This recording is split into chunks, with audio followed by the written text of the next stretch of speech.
What if the internet's most dangerous place isn't on Google, but hidden in the shadows, where crime thrives, and your identity might already be for sale? Welcome to the dark web. It's real, it's growing, and it's closer than you think. What is the dark web? Picture the internet as a giant iceberg. The part you're using right now.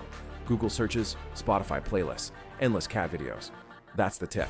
The cute, visible part. Beneath it lies the deep web. Banking portals, medical records, school logins, and all those forgot password pages you never visit. But beneath that lies the dark web. This is the mysterious, murky basement of the internet. No, it's not accessible with Chrome or Safari, and you don't just accidentally fall into it while looking for banana bread recipes. It requires special tools like the Tor browser to enter. There are no search engines here, no Google Maps, and certainly no cookie pop-ups asking for permission. It's anonymous by design and home to both freedom fighters and digital villains. For every journalist sending encrypted tips, there's someone trying to sell you a rocket launcher, or worse, your own credit card. Is the dark web as terrifying as rumors claim? You've probably heard that the dark web is where all the shady, creepy, and downright illegal stuff happens. Kind of like a digital Gotham City. Well, the numbers say that's not entirely wrong. As of March 2025, over 3 million people access the dark web daily, and about 60% of those websites host illegal activities. Think narcotics, weapons, stolen data, and a whole buffet of things your parents definitely wouldn't approve of. According to the Prey Project, the dark web and deep web together make up a whopping 96% of the internet. So yeah, you're only seeing the crust of this internet pizza. But it's not all evil. Some people use the dark web to avoid censorship, contact whistleblowers, or communicate securely under authoritarian regimes. In fact, some corners are weirdly wholesome. Libraries, chess forums, even book clubs. Unfortunately, those corners are just not very popular. So yes, the dark web is dangerous, but it's also complicated, like a morally conflicted Marvel villain. What happens on the dark web? Imagine Amazon, but the categories are things like counterfeit currency, ransomware rental, and stolen Netflix accounts. That's basically your average darknet market. Want fentanyl delivered to your mailbox like it's pizza? There's a vendor for that. Want to buy hacked Uber accounts or someone's entire identity, including their shoe size? That's on aisle 3. But it gets worse. Stolen credit card info is sold by the bundle, and passwords are traded like baseball cards. There are phishing kits that make scam emails look like official bank messages, and DDoS attacks available for hire. But by far, the darkest corner belongs to child exploitation content, still tragically rampant despite aggressive crackdowns. In short, if the internet had a haunted house, this would be it. And the candy is poisoned. Big busts and law enforcement wins. Before you abandon the internet and flee to a Wi-Fi free forest, here's some good news. The authorities are catching up. In July 2025, the US Justice Department launched Operation Grayskull. Yes, they really named it that, shutting down a major child exploitation ring with over 120,000 users.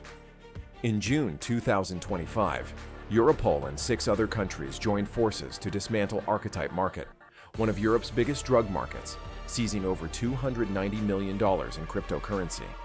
Meanwhile, Operation Dark Huntor, no relation to Marvel's Thor, sadly, led to the arrest of 151 dealers and the seizure of a lot of drugs, cash, and at least 45 firearms.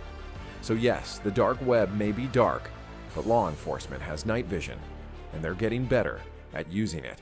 State-sponsored activity and future threats. You might think the dark web is just for black-hooded hackers in their mom's basement, but it's also where international espionage goes to play. Governments, especially those in Russia, China, and North Korea, use the dark web to launch cyber attacks, spread malware, and steal sensitive information. It's like a geopolitical chess game, except everyone's cheating. And here's the cherry on top.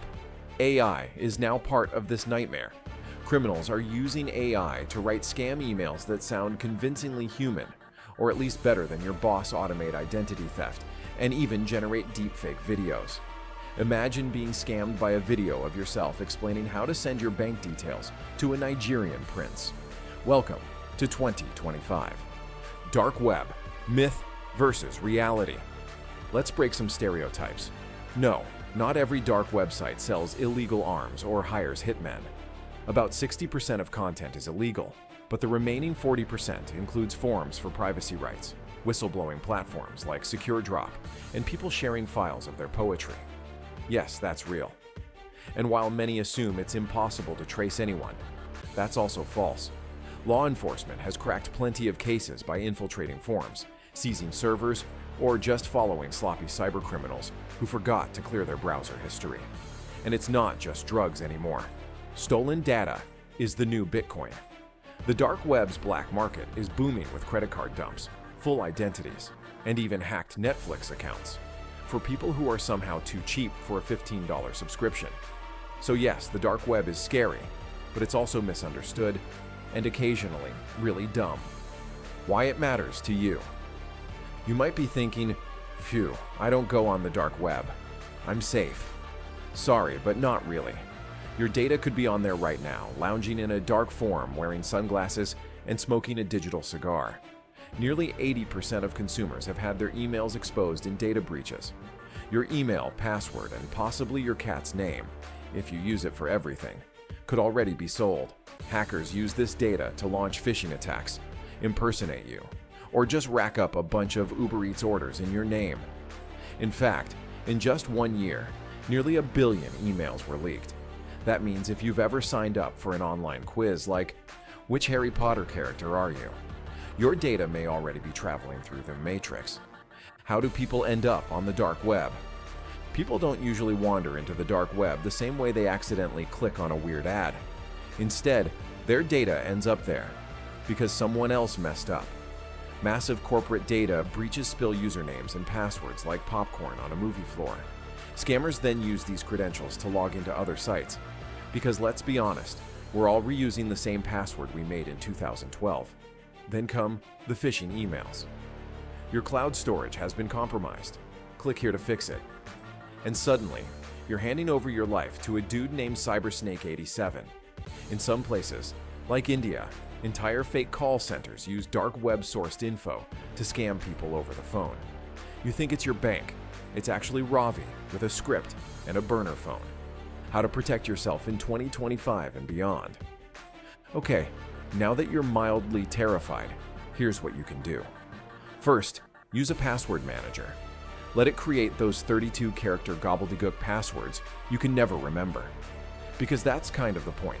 Second, enable multi-factor authentication on all your important accounts. No, it's not annoying. It's the modern equivalent of locking your door. Third, regularly check your email with tools like Have I Been Pwned?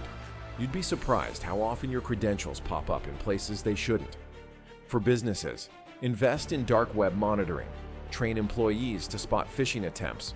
Maybe bribe them with donuts for each correctly reported scam email. And keep systems updated. Think of cybersecurity like flossing. It's annoying, but skipping it costs you way more later. Why it's both terrifying and okay to sleep at night. Yes, the dark web is terrifying.